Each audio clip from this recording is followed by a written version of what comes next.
There is a crop hidden beneath the soil of the Andes that most of the world has nearly forgotten. It can grow where farming becomes a gamble, on cold mountain slopes, in thin soils, and at elevations where many familiar crops begin to struggle. Its tubers appear in colors that seem almost unreal, from pale cream and golden yellow to bright pink, crimson, and deep purple. Some varieties are sharp and tangy when freshly harvested. Others can become noticeably sweeter after exposure to sunlight and cold, developing a flavor that can seem surprisingly fruity for something pulled from the ground. For thousands of years, Andean communities understood exactly what this plant could do. They cultivated it alongside potatoes, quinoa, uluco, and other crops, building farming systems designed not around perfect conditions, but around uncertainty. Frost, altitude, poor soil, and unpredictable weather were not exceptions. They were part of everyday life. And yet, while the potato eventually crossed oceans and became one of the most important foods on Earth, this crop remained largely confined to the mountains that had protected it for generations. So why did one Andean tuber help transform the global food supply while another almost disappeared from international memory? The answer is more complicated than a single conquest, a single decision, or a single empire. This is okie, scientifically known as Oxalis tuberosa, and its story opens a forgotten chapter of agricultural history. Welcome to Botanical Vault. To understand OCA, we have to travel back long before European ships reached the Americas.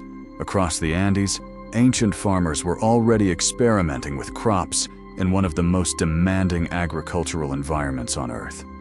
High elevations brought freezing nights, intense sunlight, steep slopes, thin soils, and dramatic changes in weather over short distances. Instead of depending on a single staple, Andean societies developed diverse farming systems. Potatoes occupied one ecological niche, quinoa filled another. Uluco, mashua, maize, and osea were planted where local conditions favored them most. Each crop became part of a larger strategy designed to reduce the risk of total failure. Archaeological discoveries along the Peruvian coast have revealed preserved remains of ancient tuber crops, protected for centuries by the region's extraordinary dryness. In the highlands, evidence from early settlements shows that people were managing and consuming underground food plants thousands of years before the rise of the Inca Empire.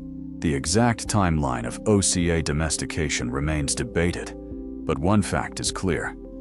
Its relationship with Andean agriculture is ancient. Generation after generation, farmers selected plants that performed well under local conditions. They preserved tubers with desirable colors, flavors, yields, and resistance to environmental stress. Over centuries, that process produced an astonishing range of forms, adapted to different valleys, elevations, soils, and climates. Okia was not simply discovered in the wild and planted unchanged. It was shaped by human hands. And that may be the most important part of its story, because beneath every colorful tuber was something even more valuable than food. There was accumulated knowledge. The genius of OCA was not simply that it survived the Andes. It was that Andean farmers learned how to transform its natural variation into a dependable food system. Over generations, Quechua and Aymara communities selected tubers for color, flavor, storage quality, productivity, and the way each variety responded to cold, sunlight, and altitude. Some otae were distinctly sour or bitter because they contained higher levels of oxalates. These were not considered useless.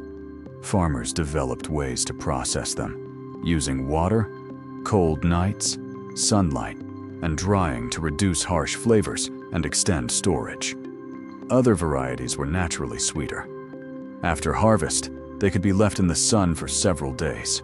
This traditional curing process changed the chemistry of the tuber, reducing acidity and making the flavor noticeably sweeter. The result was a crop with an unusual range of uses. Oca could be boiled, roasted, baked, added to soups, or eaten after curing as a crisp, sweet snack. Its leaves were also edible, with a sharp flavor similar to sorrel. And then there was the color: white, yellow, orange, pink, scarlet, purple. Sometimes several shades appeared on the same tuber. These colors were not just decorative. They reflected centuries of farmer selection and local adaptation. Different communities maintained their own preferred forms, passing planting tubers from one generation to the next. This meant OCA was never a single standardized crop. It was a living library. Each valley could preserve its own combinations of taste, appearance, growth habit, and resilience. What looked like simple diversity was actually a decentralized insurance system against unpredictable conditions. If one type performed poorly in a cold year, another might succeed. If one soil favored one variety, a neighboring slope might favor another. That is what Andean farmers engineered over centuries. Not one perfect tuber, but a population diverse enough to survive change. And that diversity would later become one of OCA's greatest strengths. What made OCA especially valuable was not spectacular growth under perfect conditions. It was its ability to remain useful when conditions became difficult. Across the Central Andes, OCA has traditionally been cultivated at elevations reaching roughly 3,800 to 4,000 meters above sea level, where farmers must contend with cold nights, intense solar radiation, steep terrain, and short growing seasons. The International Potato Center describes it as a hardy Andean tuber and records its cultivation in the highlands alongside potatoes and other native crops. Farmers could also use OCA as part of a rotation rather than forcing one crop to occupy every field. In some traditional systems, potatoes were planted first, and OCA followed in the next cycle, allowing different crops to make use of the same landscape over time. But OCA should not be mistaken for a miracle plant. It still needs suitable moisture, healthy planting material, and proper management. Like other vegetatively propagated crops, it can accumulate diseases over generations. Its real advantage is adaptability, not invincibility. And its productivity can be impressive. International Potato Center records describe Peruvian OCA production reaching approximately 20 to 40 metric tons per hectare under favorable conditions. The crop generally requires around 7 months from planting to harvest, demonstrating that an ancient Andean food can produce substantial quantities without needing to imitate the industrial model of modern monoculture. Its nutritional value adds another layer. Oca provides carbohydrates and vitamin C, while its composition varies considerably among cultivars. That variation matters because Andean farmers were not maintaining one genetically uniform commodity. They were preserving a broad collection of foods with different flavors, colors, chemical profiles, and agricultural characteristics. The achievement was not maximum yield at any cost. It was resilience through diversity. And when an environment can change from productive to hostile in a single night, that may be far more valuable. Then came 1532. On November 16th, Francisco Pizarro and a small Spanish force entered Cajamarca and captured the Inca emperor Atahualpa. The political consequences were enormous.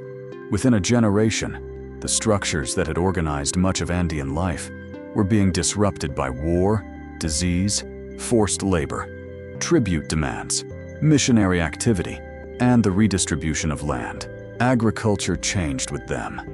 The Spanish introduced crops and animals that were familiar to Europe, including wheat, barley, cattle, sheep, and pigs. These were not merely additions to the landscape. They became part of a new colonial economy, shaped around taxation, estates, mining centers, and European dietary preferences. Native crops did not disappear overnight. Potatoes, maize, quinoa, oca, uluco, mashua, and many others continued to be grown by indigenous communities. but their place in the economy was changing. Some crops entered colonial trade networks more successfully. Others remained tied to local villages, highland farms, and traditional systems that colonial administrators understood poorly or valued less. Oka belonged largely to that second group. It remained useful, it remained productive, and people continued to cultivate it. But usefulness alone does not guarantee global fame. The potato eventually traveled across the Atlantic and became deeply embedded in European agriculture. Oka did not follow the same path at the same scale. That difference was not the result of a single royal order declaring one crop superior to another. It emerged from a much larger transformation. Colonial rule altered who controlled land, which foods were traded, which crops were encouraged, and which agricultural traditions were pushed to the margins. For Oka, survival depended less on empire than on farmers. Families kept planting it, they kept selecting it, they kept passing tubers from one generation to the next, and because they did, a crop that could easily have vanished from wider memory remained alive beneath Andean soil. So why did the potato become a global staple, while OCA remained largely unknown outside the Andes? The answer begins with biology. Many traditional OCA varieties are strongly sensitive to day length. They begin forming tubers only when the days become short enough, often near 12 hours of daylight or less. In the Andes, that seasonal rhythm works, but when OCA was moved into parts of Europe or North America, the plant could continue producing leaves and stems through much of the summer without forming substantial tubers underground. By the time autumn days became short enough to trigger tuber development, frost could already be approaching. The potato faced fewer obstacles of this kind, as suitable varieties were selected and adapted to European conditions. Then economics took over. Once potatoes became established in Europe, farmers, governments, and traders had powerful reasons to keep expanding them. Potatoes produced large amounts of food from relatively small areas, fitted increasingly well into European farming systems, and eventually became deeply integrated into both rural diets and urban food supplies. Every successful harvest created more seed tubers. Every new region created more knowledge. Every generation of selection produced plants better suited to local climates. OCA never developed the same international momentum. That does not mean it failed.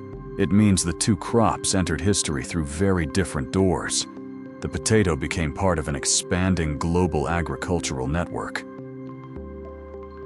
Oka remained connected to the local farming cultures that had shaped it.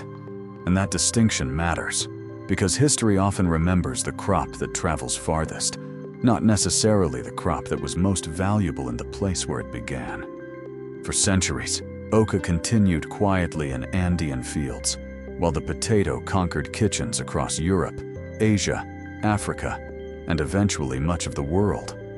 One became global, the other remained regional, but regional did not mean forgotten. Not yet. Oka survived because the people who understood it never stopped growing it. Across the Andes, farmers continued saving tubers from their strongest plants and replanting them the following season. Unlike crops maintained through centralized commercial seed systems, Oka survived through thousands of small decisions made by families, villages, and farming communities. That living diversity eventually attracted scientific attention. Today, gene banks in Peru conserve hundreds of OCA accessions, protecting colors, shapes, flavors, and genetic traits that might otherwise disappear as traditional agriculture changes. Researchers have also discovered that OCA is genetically far more complicated than its simple appearance suggests. It is an octoploid plant, carrying multiple sets of chromosomes, and its domestication history remains difficult to reconstruct.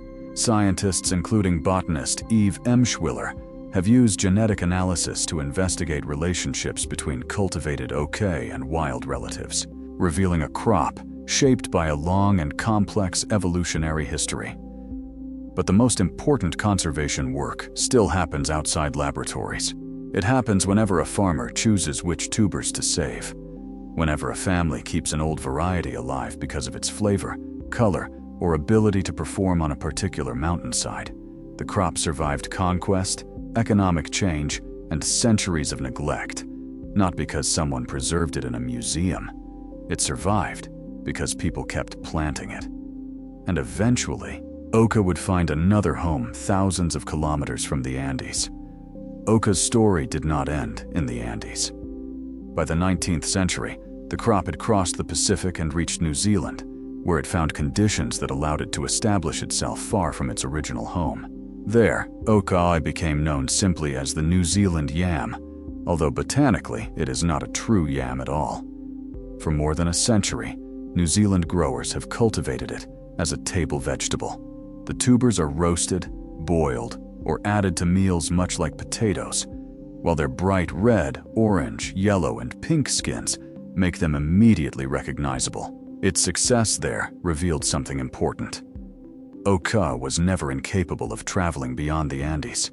It simply needed the right combination of climate, cultivation, and cultural acceptance.